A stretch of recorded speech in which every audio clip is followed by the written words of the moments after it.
So let's talk more about discrete random variables, and today we'll talk about the mean and variance of DRVs. So reviewing, we have a random variable x and it just takes random values. So the new part for today is something called expected value. The expected value of x is the mean value. So if it says find the mean or expected value, those are interchangeable. If x is the number on a die roll, then the expected value of x is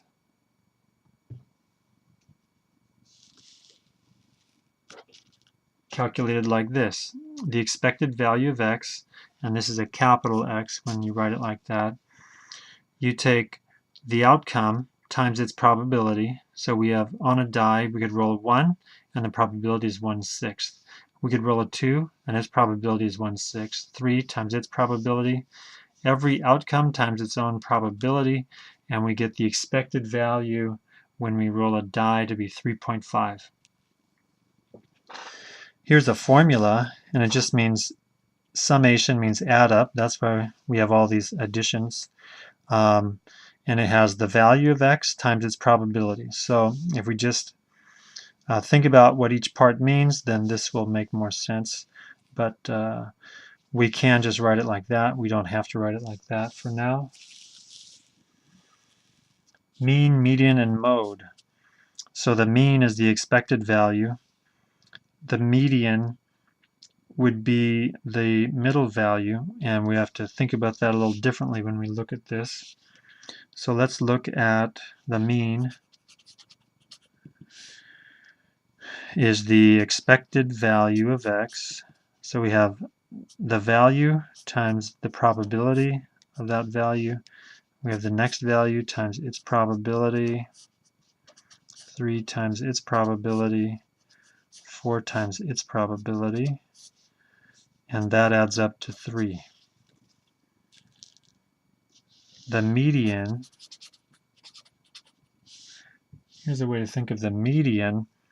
We have, let's think of this as being, there are 10 outcomes. This adds up to 10 over 10. So we have 1, 1. We have 2 2s, 3 3s, and 4 4s. We have 10 numbers.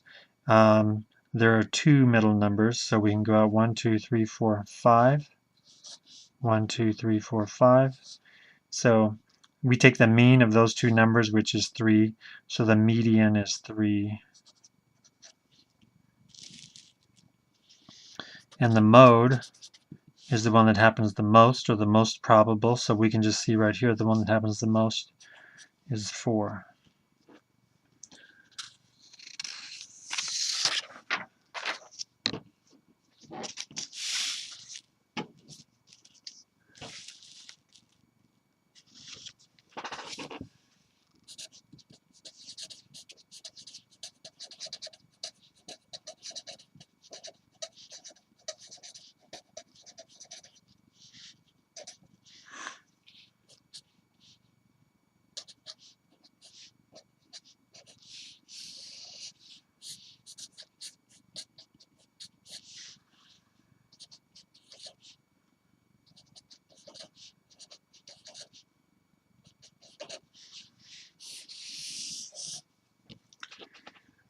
Okay, pause the video and try that one.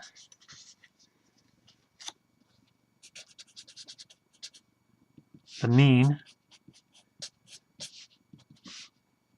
is the expected value, 3 times 2/8,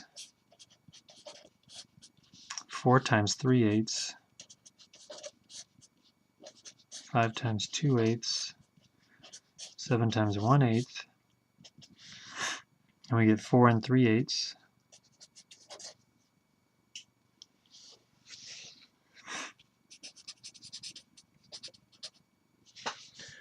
And the median, we can think of this as being 2 3s, 3 4s, 2 5s, and 1 7.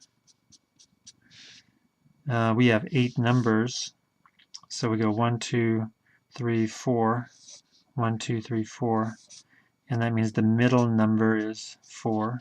The median is 4, and the mode is the one that happens the most, so that's going to be 4.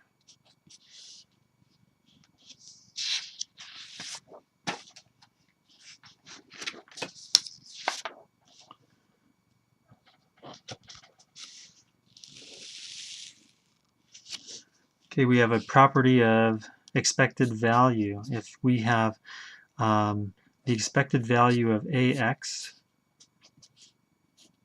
is going to be A times the expected value of X. So if we have a constant times X, then the expected value is just, you can put A on the outside. If we have the sum, the expected value of the sum, we can just have that be A times the expected value of X plus B. Because the expected value of B is B. There's nothing random about B. Let's use this property to answer these questions.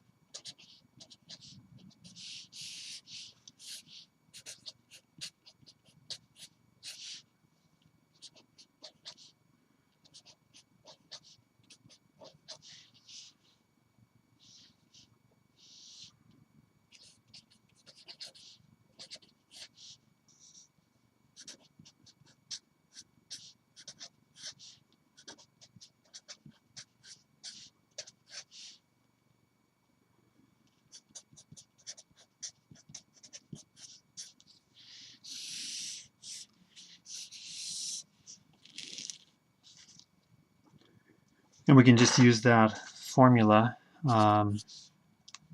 First, let's find the expected value. The expected value of X is the value of X times its probability. The next value times its probability. The next value times its probability. So we're going to have 4 plus 6, 10 plus 4, 14 over 5 is the expected value of X. And then we'll look at the expected value of 3x. And we can just write that as 3 times e to the x. 3 times 14 over 5, 42 over 5. And if we have this sum, expected value of 2x plus 5, we can have 2 expected value of x plus 5. 2 times the expected value of x plus 5, and that should be 53 over 5.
All right, so when we find the variance coming up after this, we have to do this work. So when we do expected value of x squared, it's just going to be square the x value, and then we'll have the same probability.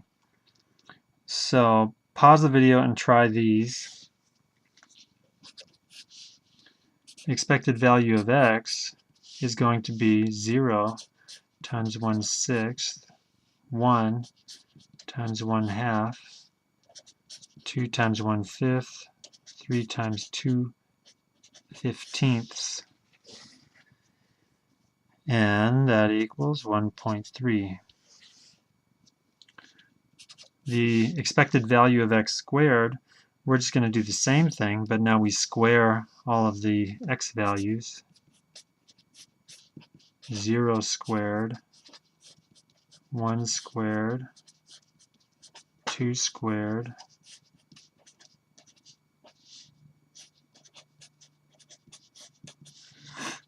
and that gives us 2.5.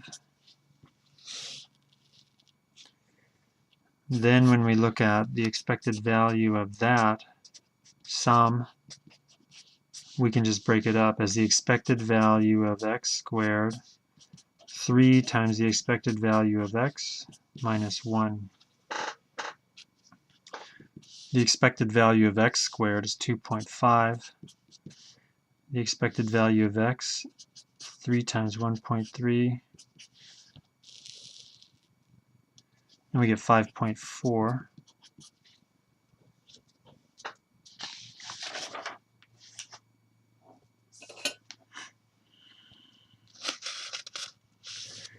All right, and now that's the expected value is the mean. We also need to consider the standard deviation.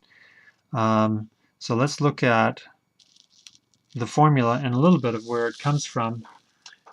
We could relate it to what we already know about variance and standard deviation. So we have the variance. We've already seen this.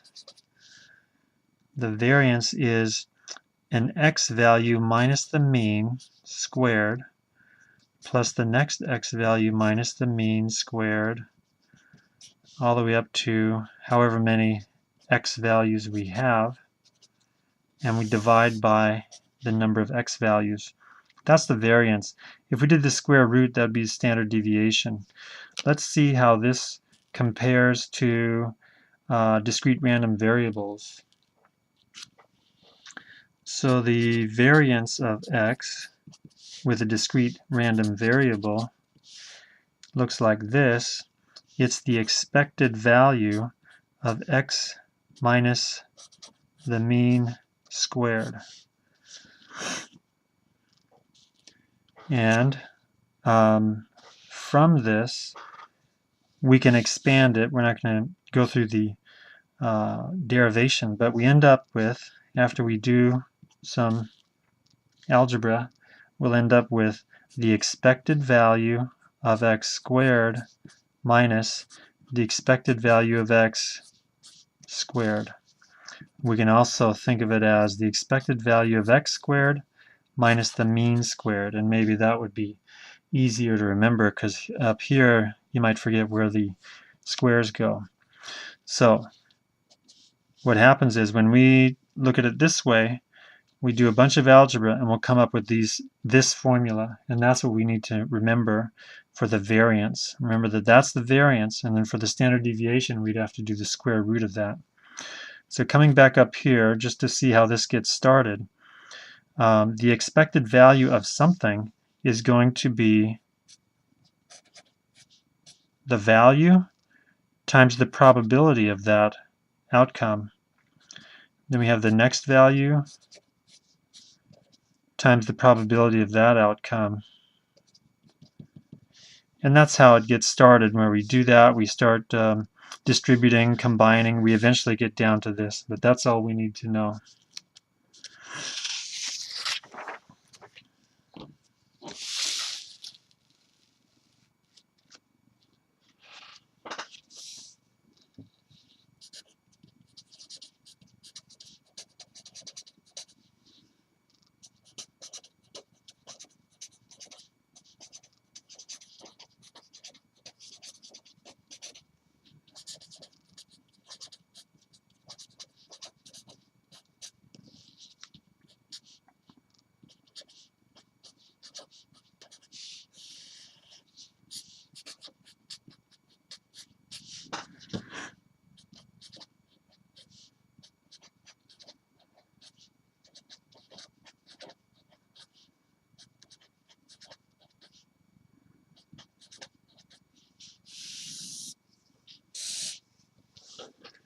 Mean, variance, and standard deviation. So the mean is the expected value. The expected value is each value times its probability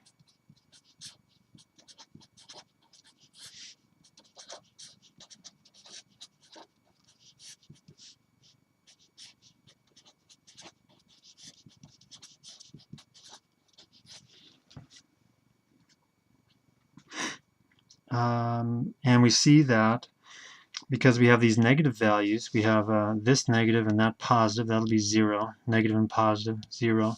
So we get 0. We can also say that the mean is 0.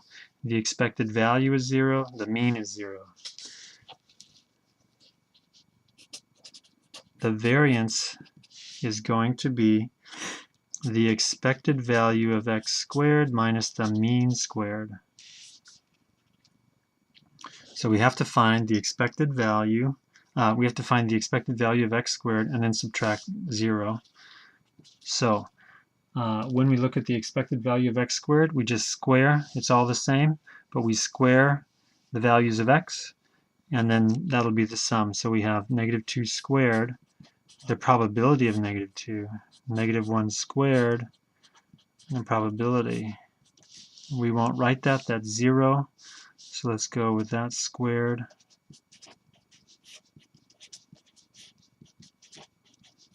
And then we're going to subtract the mean squared, the mean,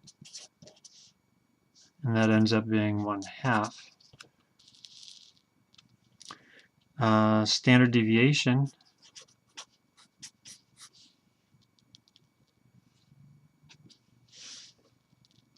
is just going to be the square root of that.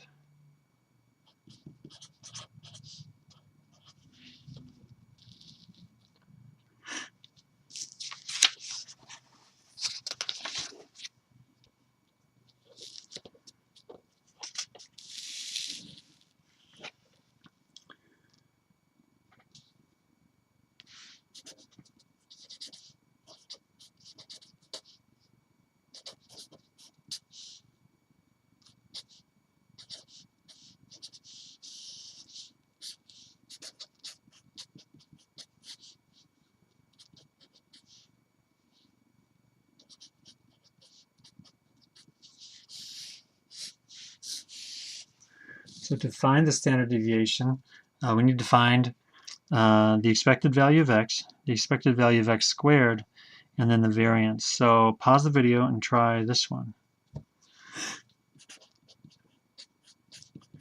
The expected value is each value times its probability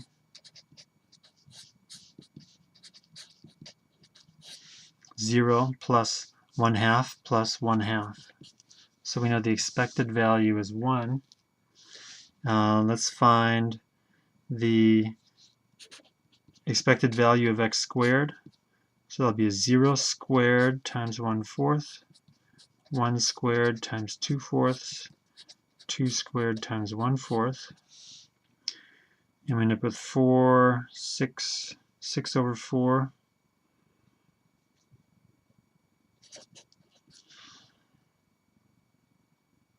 And then we'll find the variance of x. The variance is the expected value of x squared minus the mean squared. The expected value of x squared minus the mean squared.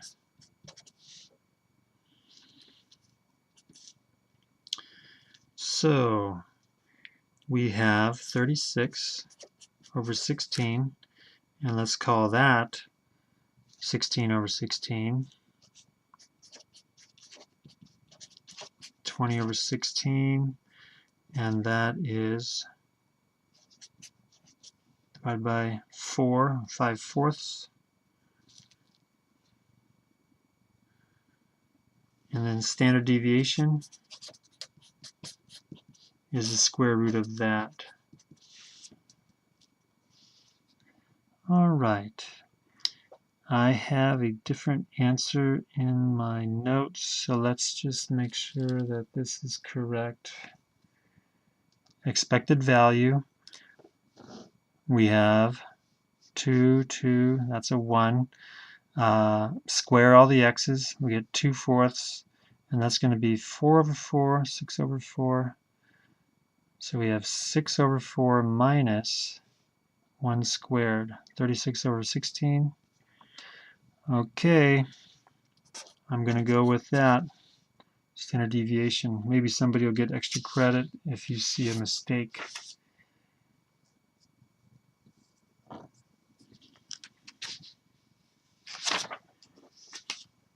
All right. And then on to a game. Before we go to the game, let's just look at some characteristics of circles. If the area of this circle is 5 and the area of this circle is 1, then what's the area of that ring? So the area of that would just be the big circle minus the small circle. And if we have, this is leading to a dartboard, so we have the large circle has area of 10, the middle circle has area of 3, and the inner circle has area of 1. Then we can find these rings. So we have 10 minus 3. That means this would be 7. Because we have the large area is 10, subtract 3, and we get 7. And then in here, we would have 3 minus 1, so there would be a 2 in there, and that ring would be 2. And then when we talk about probability, we would say that if we definitely will hit the big circle, what's the probability of hitting this ring? And we could just say that's going to be 7 over 10. The probability of this ring is 7 over 10. This is 2 over 10, and that's 1 over 10, because the total area is 10, and then we have just part of it. Over here, the total area is 5, so to hit this ring would be 4 over 5. To hit that ring would be 1 over 5.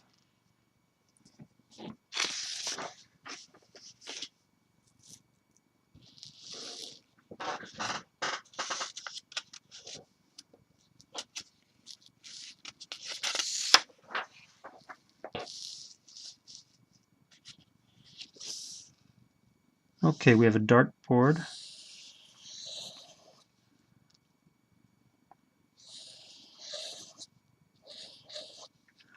And we have a radius of 3, 2, and 1.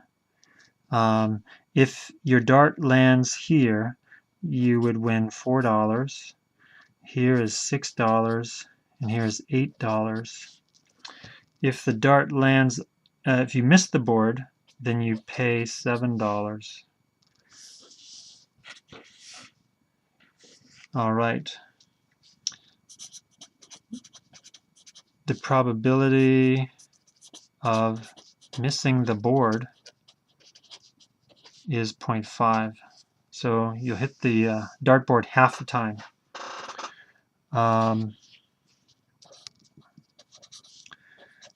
Find the standard deviation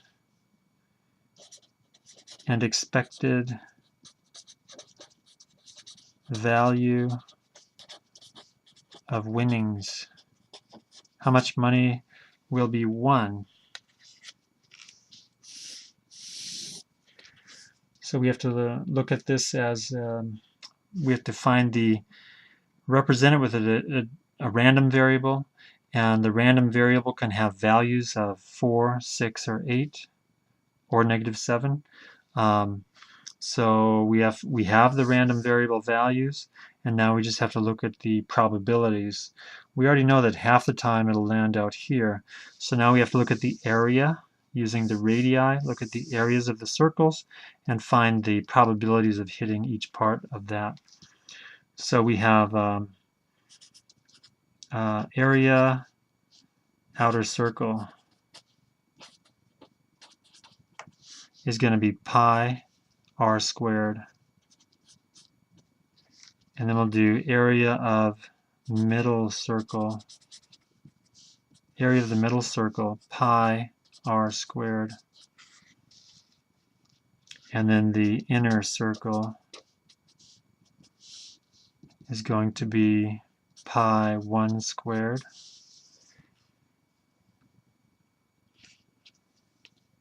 Let's also find the areas of the rings.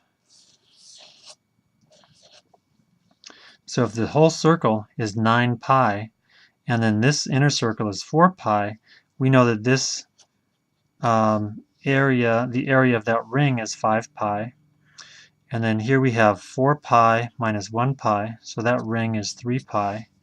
And then this we know is just pi. That's the area of that inner circle. So now we can look at probability. The probability of landing here is going to be 5 pi over 9 pi, 5 over 9. The probability of landing here is going to be 3 pi over 9 pi, because the whole area is 9 pi, and we're going 3 out of 9. Okay, and we have to remember that the probability of landing on the outside is already 0.5. So let's look at the probability that x equals -7. That's 0.5. The probability that x equals 4, so we win $4 if we land right here. And this is going to be 5 pi over 9 pi.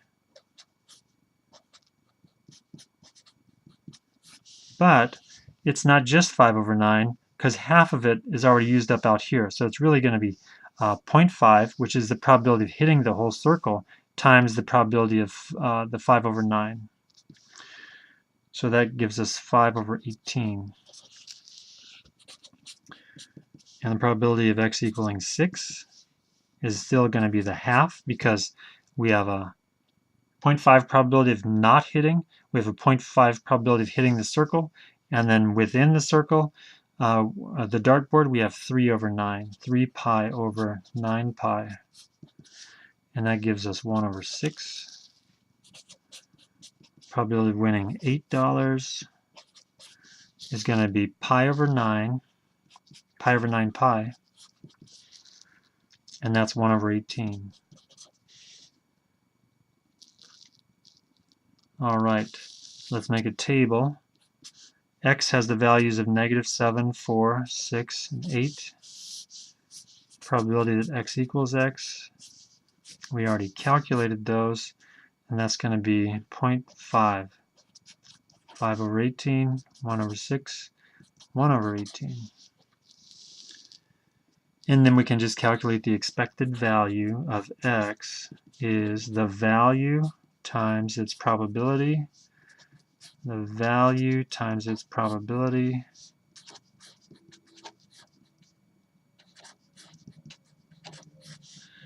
and the expected value is -9.4. So if we play this game a lot, we'll expect to lose about $1 every time we play. On average, we'll lose $1 per time that we play. Now, that means the game is not fair. The expected value should be 0 for a fair game. All right, and we have to find the variance. So we just square the values of x. 6 squared, 8 squared, and the variance, I have 37.616. So the standard deviation is the square root of that,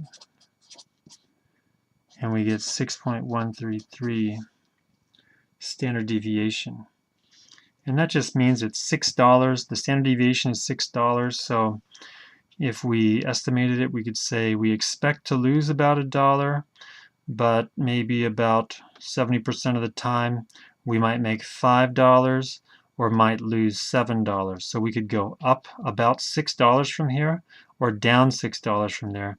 That's what the standard deviation is telling us. All right, and we'll stop there.